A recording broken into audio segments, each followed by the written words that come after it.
I'm from Mexico and I have some several years here. When I start at the beginning, I feel afraid because my English is not so good, I know, but I know more since I start with the neighborhood centers. They gave me the English classes, the GED classes, and I increased my English here. They help me to believe in myself. I feel more confidence because I know more things. There are classes that teach you how to communicate more with your family, how to understand our children. We don't need to hit them, we don't need to scream on them.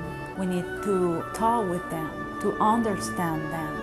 Like they told us, hear with the heart, don't hear with the ears. I try to tell to my children that they need to do the best without the drugs, without the alcohol. If you are free of all of these things, you are a better person. These classes help me to communicate more with my husband. And before the neighborhood centers, we don't have a lot of communication. Neighborhood helped me to be a better woman and mother and wife. Neighborhood centers is both opening doors and defining avenues for people, and all kinds of people in all kinds of situations. Neighborhood centers, in retrospect, gave me lots of opportunities. You just don't know it as a kid.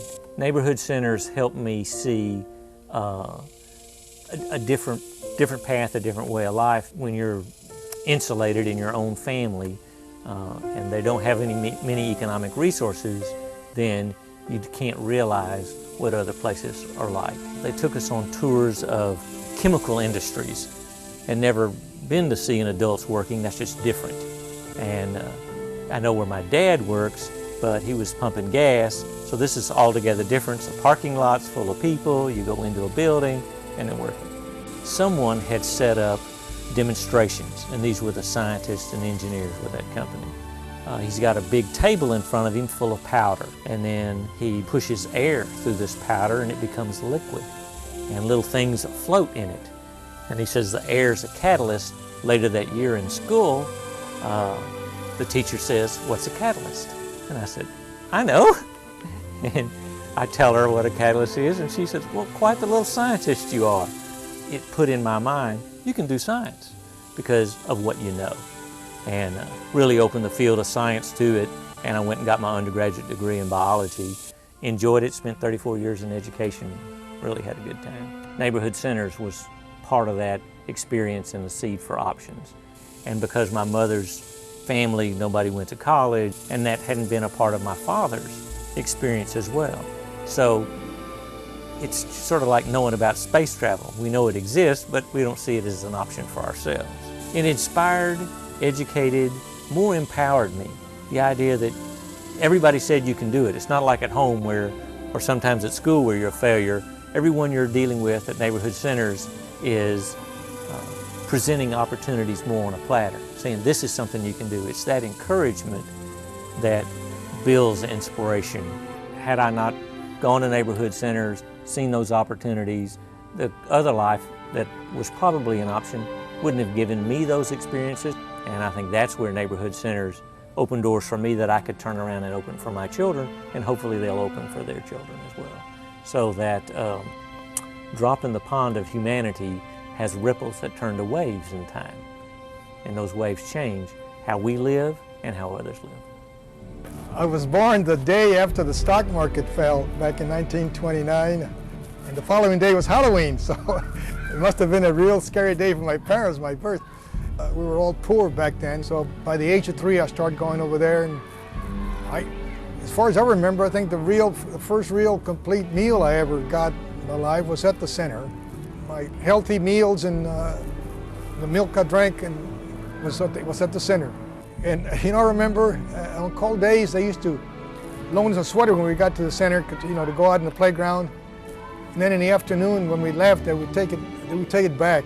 You can't blame them, because if we'd have brought it home, it would have been the only sweater in the house, and we would have worn it out, or my brothers would have taken it. In fact, I think back of the elementary school. We had 6 grades then, and I think when I started the first grade, there was about 35 of us. By the time we got to the 6th grade to finish elementary, there was only about 18 left. And of those 18, I think I was the only one that finally made it through high school. You know, if it hadn't been for the help I got at the center here, I don't know if I'd even be alive today, because all those guys that dropped out when I was about to drop out either wound up in prison or were killed in some street situation. And I could have easily been one of them. Back when I was in 1946, when I finally had made it as far as the 8th grade, I was about to drop out of school. All the kids had already, in our community, had dropped out. My 2 oldest brothers had dropped out. And luckily for me, the people at the center heard me telling people I was going to drop out because I had to go to work. So they came to me and told me that if I stay in school, they would give me a job there.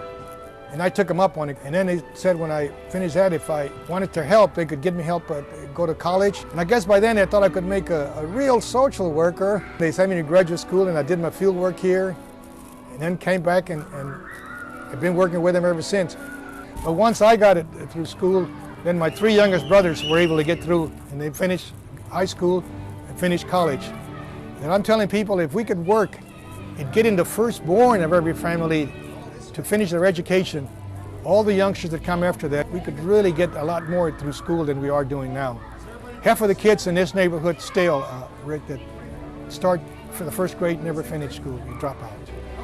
I think it was 90% or so of the people that are in prison today in Texas are school dropouts.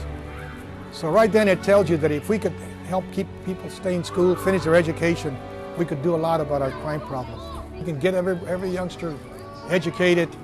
They can make it on their own after that.